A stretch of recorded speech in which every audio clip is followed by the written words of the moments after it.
Hello and good evening. I hope that you're all doing well. So we are going to continue going through the book of First Corinthians. I had posted links previously to the 2 videos that I did going through the first 6 chapters of the book. So now we are going to resume with chapter 7. And there's some interesting conversation in this chapter. We're going to go through chapter 7 and 8 in this video.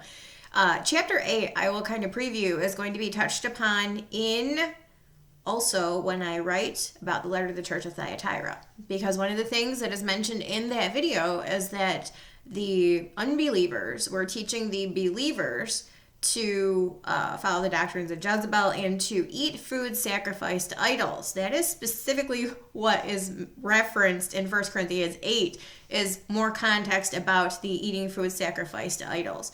So we're going to talk about that. 1 Corinthians 7 is following along in the same vein as chapter 6. And in chapter 6, it was, your body is the temple of the Holy Ghost that lives in you. It's not your own. And as much as you have a duty to care about other people, you also have a duty to take care of yourself, your own body physically, to preserve your own well-being. And one of the best ways that you can do that is to not commit fornication, is to care about the vessel that you are that you were given. And so what Paul's going to do in chapter 7 is offer his own advice about how one should go about doing that. He makes it very clear in 2 different spots that these are not commandments of the Lord, that this is his own leadership that he's instructing them. But these are not commandments, as one would think according to the law. You must do this, you may not do this, you can, you can't, whatever. He says in 1 Corinthians 7:6, but I speak this by permission and not of commandment. And then he also says in verse 25 that he's not talking about commandments received of the Lord. He's giving his judgment as one that hath obtained mercy of the Lord to be faithful. And I just want to make this clarification, because there are a lot of people who misconstrue things that people do with who they are. We are children of God. First and foremost, that is our identity. And as children of God, we have been adopted into God's family, and we have been gifted with a new man which created after God's own righteousness and holiness. And it is that new man that will be glorified at the point of glorification. However, until the point of glorification, we still have the dual nature. We still have the old man who is capable of sinning. We are imperfect until such a time as we are bodily perfected, which will be part and parcel with the process of glorification. So this is not a what must I do to be saved. This is a how ought I to be after I am saved. And in order to exercise duty of care to the vessel that we have been given, these are some of the ways in which Paul is instructing us to exercise care, again, towards said vessel. These are not commandments, because Christ is the end of the law unto righteousness for all those who believe. So they necessarily would not be commandments. They are instructions for training in righteousness. 1 Corinthians 7:1. So what are some of the ways in which Paul is telling us to preserve the vessel that we have been given? To take care of it. Because we are called to love our neighbor as ourselves. We must love ourselves. So how do we go about doing this? 1 Corinthians 7:1, now concerning the things whereof ye wrote unto me, it is good for a man not to touch a woman. Nevertheless, to avoid fornication, because that's what the previous chapter was talking about, is that does not demonstrate a duty of care toward self. So in order to avoid that, let every man have his own wife, and let every woman have her own husband. You know, the whole one flesh conversation that Adam talked about back in Genesis 2. And Paul speaks about in Ephesians 5. Let the husband render unto the wife due benevolence or affection, and likewise also the wife unto the husband. The wife hath not power of her own body, but the husband, and likewise also the husband hath not power of his own body, but the wife. So again, it's the one flesh conversation. It says, defraud ye not one the other, except to be with consent for a time, that ye may give yourselves to fasting and prayer. So don't deny the other time, except if you're doing something that you should be doing to strengthen your relationship with Christ. come together again, that Satan tempt you not for your lack of self-control. If I speak this by permission, but I speak this by permission and not of commandment. So it's very important that he's giving instruction, but these are not God-given commandments. These are him giving to the best of his ability ways that we should be to demonstrate duty of care to self and duty of care to your relationship partner. But it is not necessary that you have a relationship partner. And in many cases, it's better that you don't. And we're going to get into that in the back half of this chapter, is why it would be preferential in certain circumstances to not have a relationship partner. I do not. And so I will give a bit of personal experience when we get to the back half of this chapter. Verse 7, for I would that all men were even as I myself. He does not have a relationship partner. But every man hath his proper gift of God, one after this manner, and another after that. I say therefore to the unmarried and widows, it is good for them if they abide even as I. That's the preference. Why? We'll get into that in the back half of this chapter.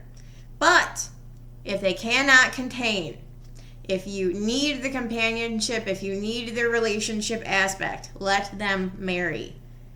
It is better to marry than to burn. Unto the married I command, yet not I, but the Lord, let not the wife depart from her husband. But if she depart, let her remain unmarried, or be reconciled to her husband. Let not the husband put away his wife. So divorce is definitely not preferred. But to the rest speak I, not the Lord. So this is back to his instructions, not commandments. If any brother hath a wife that believeth not, and she be pleased to dwell with him, let him not put her away. If the woman which hath an husband that believe not, and if he be pleased to dwell with her, let her not leave him. So if they're what we would refer to as unequally yoked, but they're in a happy relationship, don't divorce. For the unbelieving husband is sanctified by the wife, and the unbelieving wife is sanctified by the husband. Else were your children unclean, and now they are holy. At least they're going to receive instruction from one parent. But if the unbelieving depart, let him depart. A brother or a sister is not under bondage in such cases, but God hath called us to peace and to be equally yoked, so that we hopefully avoid these issues. Not all the time possible, but sometimes it is. For what knowest thou, O wife, whether thou shalt save thy husband? Or how knowest thou, O man, whether thou shalt save thy wife? But as God hath distributed to every man, as the Lord hath called every one, so let him walk. And so ordain I in all churches. And again, it's just the equally yoked conversation. Is any man called being circumcised? Let him not become uncircumcised. Is any called in uncircumcision? Let him not be circumcised. This goes back to Acts 15. And Acts 15 is a monologue given by Peter and by James, which were the leaders of the Jewish Christian church in Jerusalem. And they made it plain to the elders who were trying to require the Gentiles to be circumcised according to the law, that the Gentiles have no need of circumcision according to the law because they're not under the law. And they have the same Holy Spirit that the Jews do.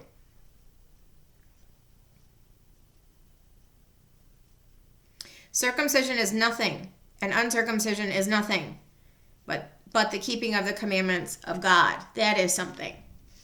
Let every man abide in the same calling wherein he was called. Art thou called being a servant? Care not for it, but if thou mayest be made free, use it rather. We are all called to be servants of the Lord, and that's what we're going to get into in the back half of this chapter. And we have different ways of going about doing that.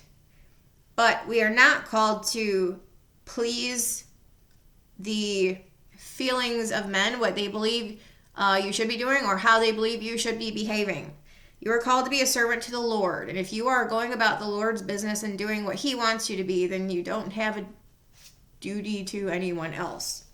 For he that is called in the Lord being a servant is the Lord's free man.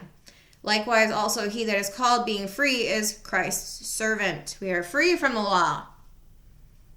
So if people try to put you under the law, just let them know you're free from it. And you don't serve the law, you serve Christ, who is the end of the law unto righteousness for all those who believe.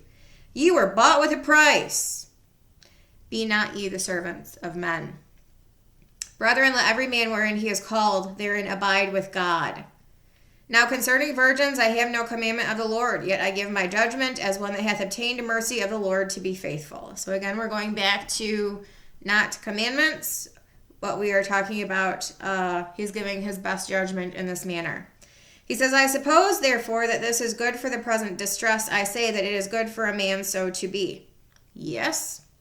Art thou bound unto a wife? Seek not to be loosed. Art thou loosed from a wife? Seek not to wife. But if thou marry, thou hast not sinned, and if a virgin marry, she hath not sinned. Nevertheless, such shall have trouble in the flesh, but I spare you. This I say, brethren, the time is short. It remaineth that both they that have wives be as though they had none. And they that weep as though they wept not, and they that rejoice as though they rejoiced not, and they that buy as though they possessed not, and they that use this world as not abusing it, for the fashion of this world passeth away. And I'll explain this in a second. He says, but I would have you without carefulness. He that is unmarried careth for the things that belong to the Lord, how he may please the Lord. He that is married careth for the things that are of this world, how he may please his wife. So we're going to get into the conversation, or kind of go back a little bit to why Paul says it's better to not be in a relationship, but if you need companionship and you need relationship, then be married. Don't do that outside of the marriage. But it is preferential, if possible, to stay as he is. Why? So this is interesting, and it gets into something I've talked about in the past that Jesus talked about in the book of Matthew, explaining, it was in Matthew 22. I was trying to remember where that was. Okay, so it goes back to the existence of dual marriage covenants in the garden in Genesis. There was a marriage covenant that Adam was a part of with God, and there was a marriage covenant that Adam was a part of with Eve. And Adam was caught in the middle, quote unquote, if you will. See, in the marriage covenants, there is a husband and a wife. God was the husband and Adam was the wife. God had a duty to perfectly love Adam, which he did, and Adam had a duty to perfectly submit to God, which he did not. He broke God's law. Why did he do that? Well, because in the other marriage covenant, Adam was the husband who had a duty to perfectly love his wife, which he did. He gave his life for her in the sacrificial capacity, just like Christ did, which is part of the reason why Christ is called the second Adam. Perfect love. However, Christ was the only one who was able to demonstrate perfect submission to God. Eve, being the wife in that marriage covenant with Adam, had a duty to perfectly submit to her husband, which she did not do. So what we see is a complete success on the love part in both aspects. God perfectly loved Adam, and Adam perfectly loved his wife. But we have a duty, failure, submission on both parts. Eve did not submit to her husband. She did not listen to him when he said, don't eat of the tree. Don't even touch it. God said, don't eat of it, lest you eat of it in that day you shall surely die. But when Eve was telling the serpent what God had said, he said, don't even touch it. And that was likely a command directly from her husband. And if you can't eat it, you've got no business being anywhere near it. Don't even touch it. Just stay away. She didn't. She took the fruit and she ate it and she gave it to her husband with her, and he did eat. So in that single action, Eve disobeyed her husband, failed in the marriage covenant there, but he fell with her because the two are one flesh. So he fell with her so that he could remain with the one flesh that God had given him, which was the woman. The woman that thou gavest to be with me. So he honored the gift that God gave him, and he loved her, and he fell for her and with her, and so he could be dismissed from the garden with her as well, so as to not break the one flesh marriage covenant. But he failed in his duty to God to submit as the wife in that marriage covenant, but God perfectly loved him, and the first sacrifice in the garden commenced to cover the sin of Adam and Eve. Now, to rectify this situation in the future, there is a lesson that Jesus teaches that, and we are the same here, as we have married, those of you guys who are married have a marriage covenant with God, and you also have a marriage covenant with your spouse. So you have, I don't want to say split loyalties, but kind of. and that's what he's getting to in this chapter in 1 Corinthians 7, is that you are not going to be 100% for God if you have someone else to consider.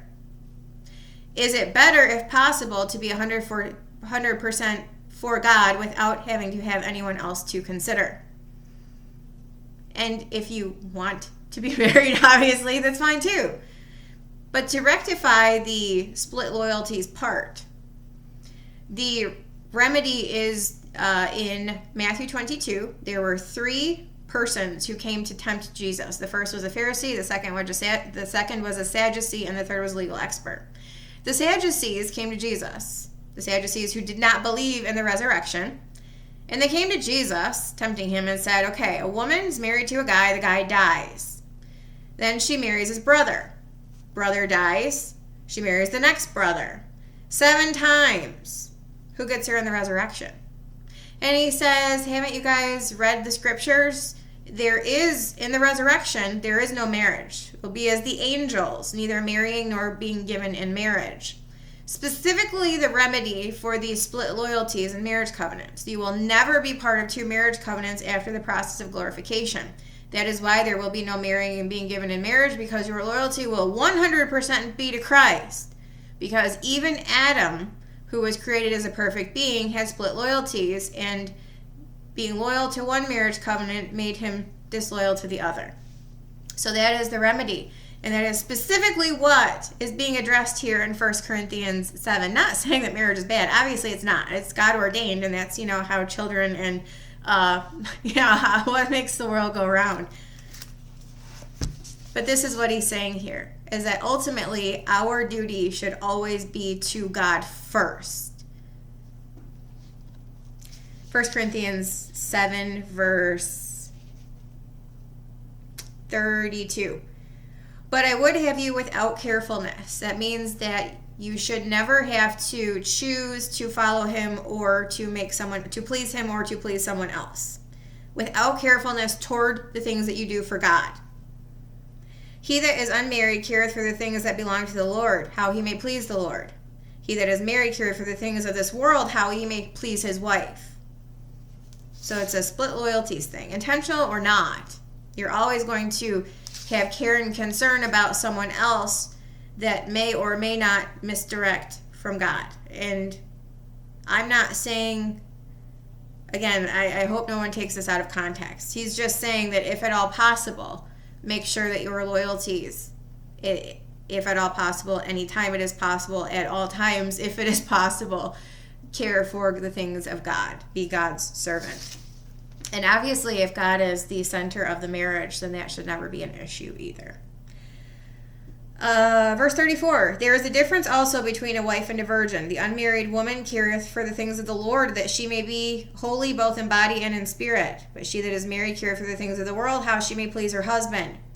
And this I speak for your own profit, not that I may cast a snare upon you, but for that which is comely, and that which may attend upon the Lord without distraction. So he's like, I'm not trying to tell you it's right and proper, or put a leash on you or whatever. He says, but if any man think that he behaveth himself uncomely toward his virgin, if she pass the flower of her age, and need so require, let him do what he will, he sinneth not, let them marry.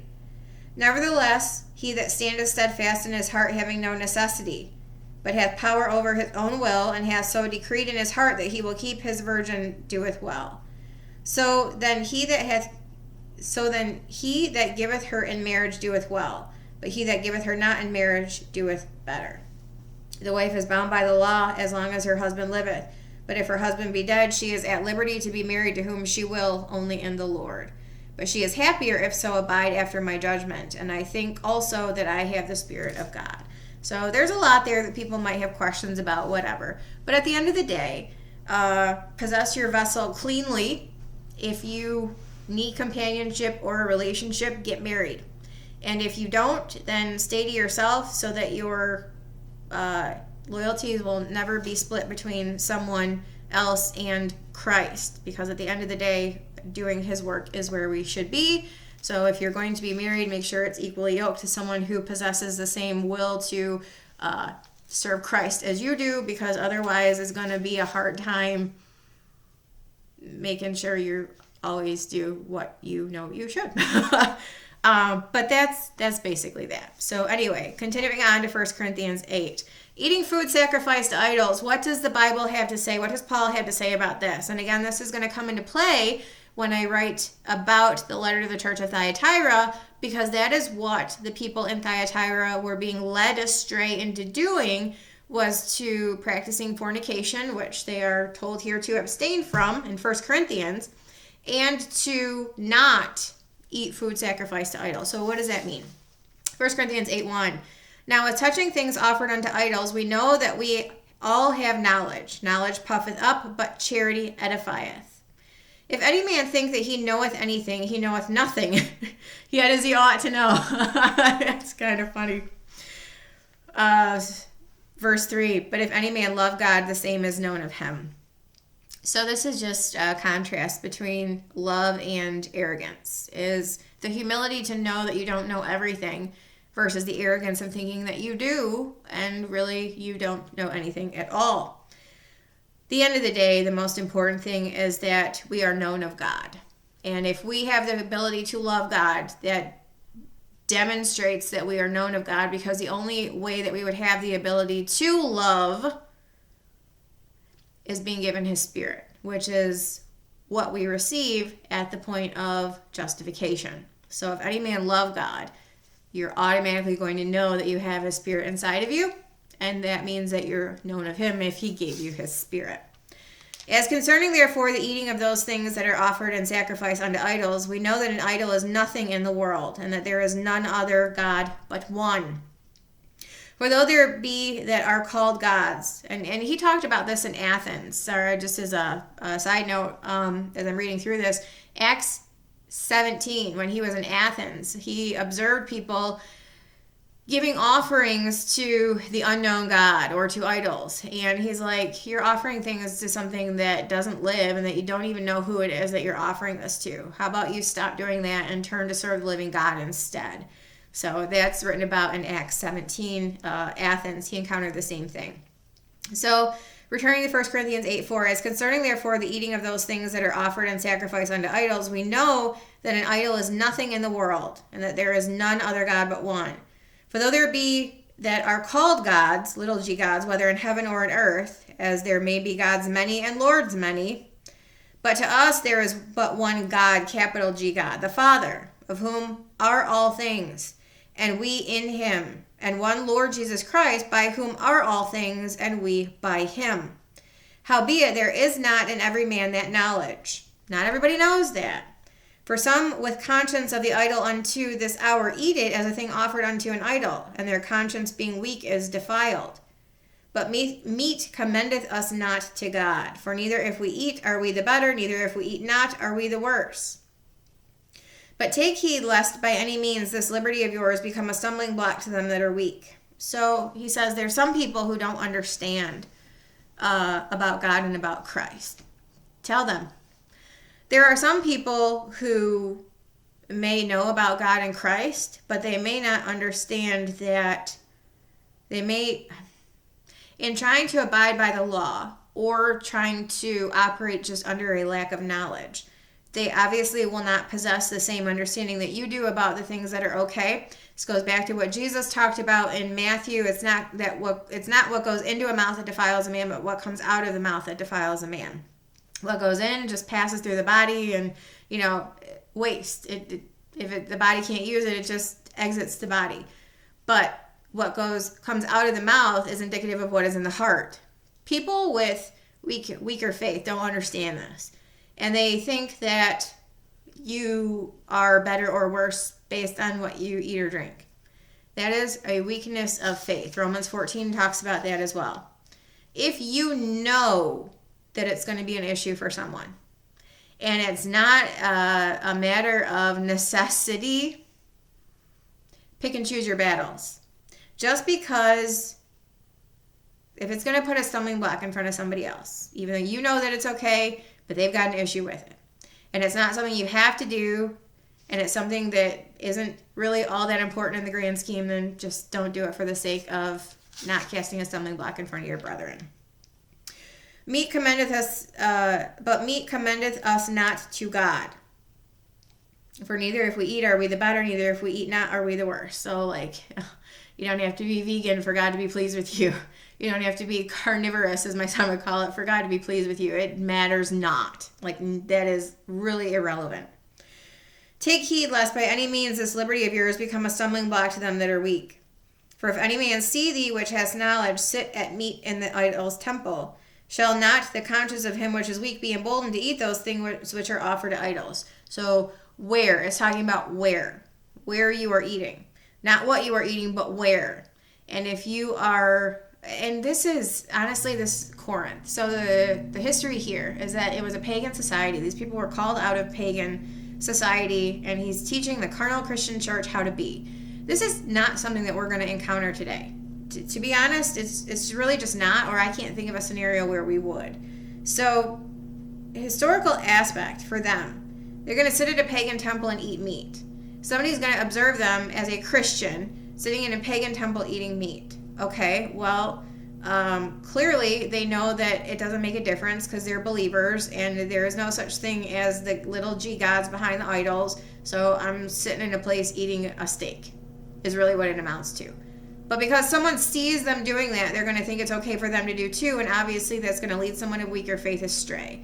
So however you guys want to assimilate that into a thing that you could, I don't know, into like a story that you could assimilate into everyday life, I'm not sure. But the situation here is really not something that we're going to encounter that I can think of. But that's what it's talking about. Is a pagan society, they're eating things in a pagan culture, and it's really a case of needing to take yourself out of that situation so that people aren't going to see you in it and get the wrong idea. That thinking that it's okay for them too, there needs to be clear separation between those who are called out of the world, even though they live in the world. And through thy knowledge shall the weak brother perish for whom Christ died. So again, this goes to Romans 14. It's a strength of faith versus weakness of faith. If you know it's going to cause an issue for somebody, just don't do it. When we sin so against the brethren and wound their weak conscience, ye sin against Christ. Wherefore, if meat make my brother to offend, I will eat no flesh while the world standeth, lest I make my brother to offend. So, it's part of the loving thing is, can you just maybe wait to do it while they're not around, when they're not around? Or can you just, make choices with other people in mind? Obviously, at the end of the day, you have to do what is best for you in the Christ-serving capacity. But if it's inconsequential, then pick your battles. And if you can do it another place or another time when they're not around and won't be bothered by it and it's not going to cause an issue, then maybe just consider doing that. But that is 1 Corinthians 7 and 8. Again, if you have questions, comments, or feedback, let me know, and I will be back in the near future to go through at least a couple more chapters. I'm not sure offhand what they say, so I'm not sure how many I will go through. I try to keep like with like. But that will pop up. That conversation will pop up again in the letter to the church at Thyatira, which I'm going to get to writing tomorrow. Having said that, have a good evening. I'll see you guys later.